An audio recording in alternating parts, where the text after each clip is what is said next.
Bonjour, c'est Tom Benoît. Je voudrais vous parler de la Chine aujourd'hui et de la récente envolée sur les marchés.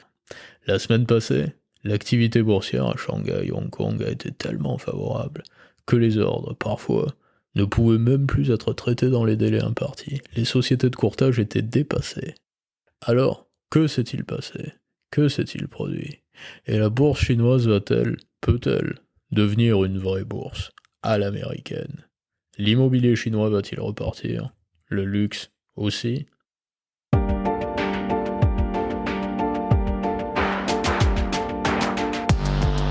Vous écoutez À l'orée de l'écho, le podcast d'or.fr, présenté par Tom Benoît.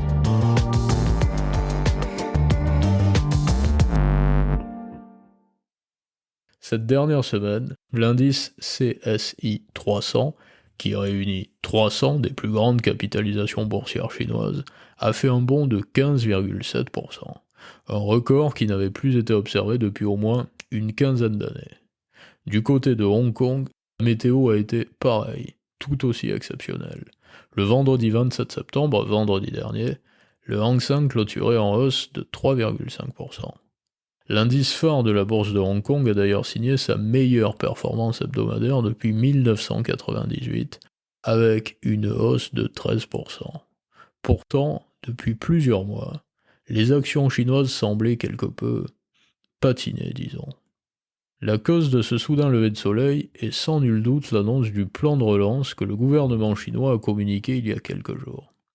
Disons qu'il s'agit sûrement là de l'élément déclencheur d'une si rapide embellie. Par ailleurs, nombre d'analyses permettent de constater que les actions chinoises sont largement sous-valorisées.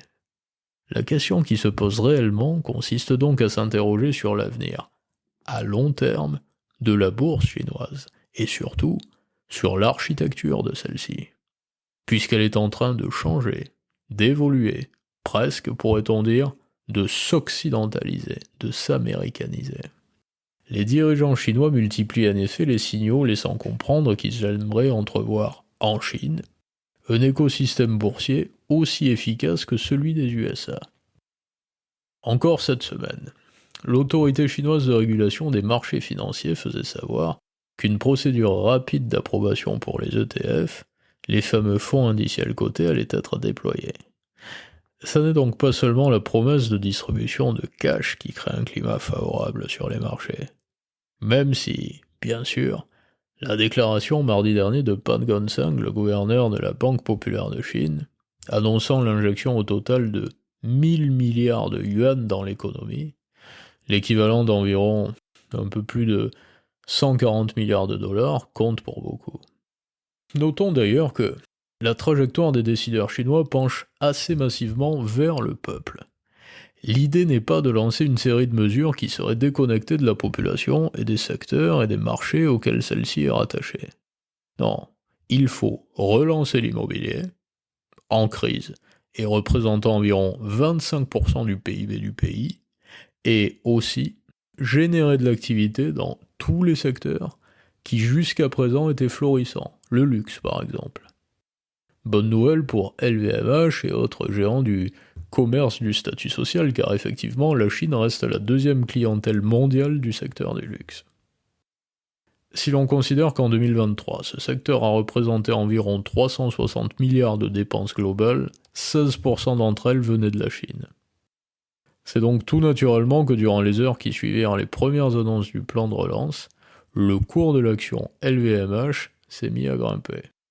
De quoi rassurer sûrement Bernard Arnault dont la fortune dépend considérablement des fluctuations de LVMH, et qui observait, silencieusement, depuis plusieurs mois une agaçante érosion de l'action, qui entre le mois de mars et ces derniers jours, était passée à son plus haut de 872 € à seulement 590 €. Bloomberg indiquait il y a quelques semaines que la fortune du milliardaire, qui était il n'y a pas si longtemps l'homme le plus riche du monde, s'était contractée de 28 milliards de dollars.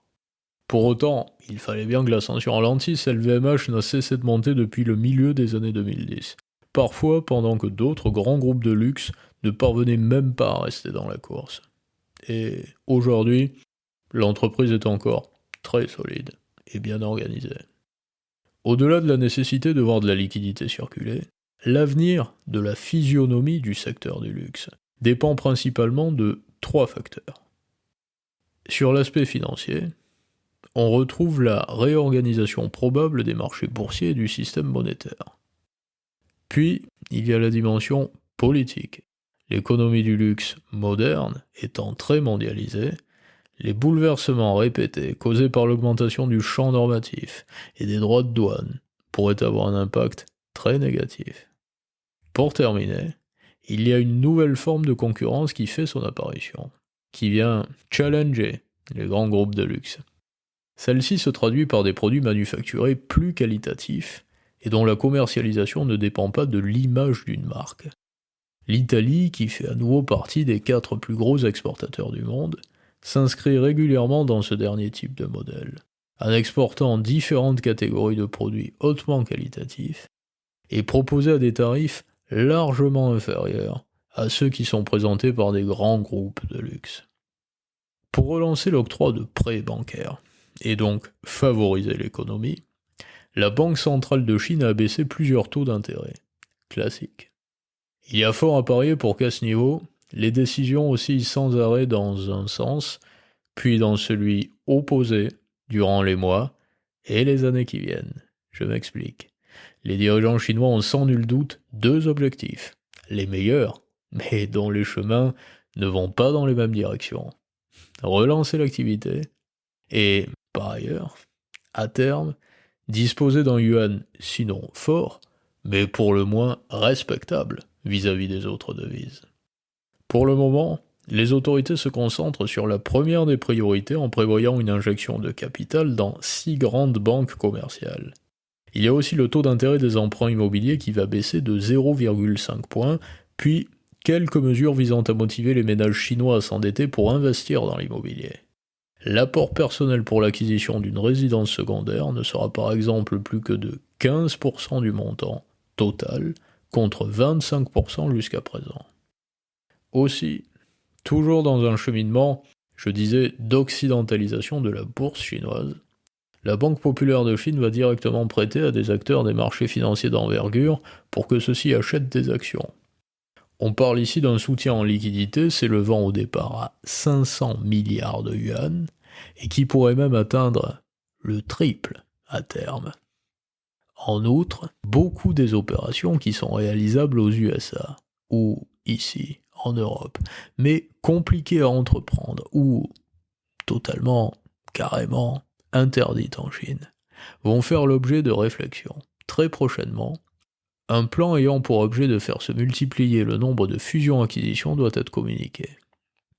L'État chinois envisage aussi d'augmenter son endettement.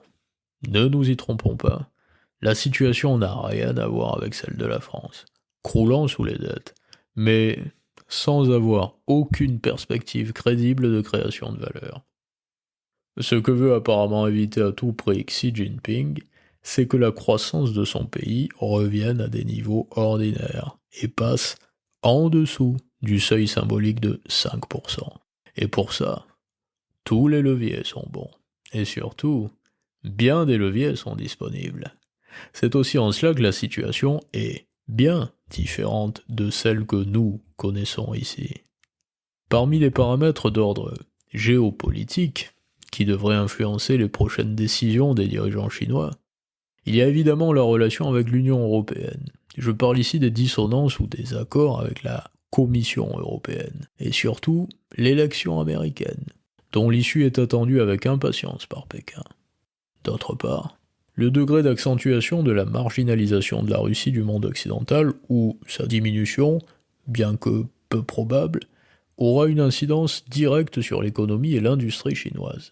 Que cela soit au niveau des importations d'énergie, des restructurations bancaires, obligataires et monétaires au sein des BRICS même, dans l'intégralité, ou encore concernant de potentielles coopérations industrielles et de stratégies de défense.